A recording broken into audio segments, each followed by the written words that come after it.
Indonesia வீணா case. Night time 7 மணி இருக்கும். வீணாவும் அவளோட friend லிண்டாவும் தனியாக ரோட்டில் நடந்து போயிட்டு இருக்காங்க. அப்போது வீணாவோட பாய் ஃப்ரெண்ட் இக்கி வந்து நம்ம பக்கத்தில் இருக்கிற பார்க் வரையும் போயிட்டு உன்னை பத்திரமா வீட்டில் கூட்டிகிட்டு போய் விட்டுறேன்னு சொல்லி கூட்டிகிட்டு போகிறான் இக்கி. 11 மணி ஆகியும் வீணாவை வீட்டுக்கு வரல.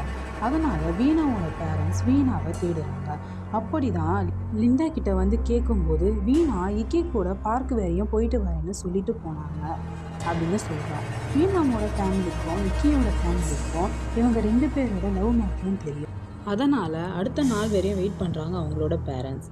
அடுத்த நாள் மார்னிங் அவங்களுக்கு ஒரு கால் வருது. அதில் என்ன சொல்கிறாங்கன்னா, வீணா அன்னைக்கு 2 பேருக்கும் ஆக்சிடெண்ட் ஆகிடுச்சு, அவங்க 2 பேரையும் ஹாஸ்பிட்டல் கூட்டிகிட்டு போகிறோன்னு ஒரு ஃபோன் கால் வருது. அதை கேட்ட அவங்க 2 பேர் பேரண்ட்ஸும் வேகமாக போய் பார்க்குறாங்க. அங்கே ஆக்சிடெண்ட் நடந்த இடத்துல 2 பேருமே இல்லை.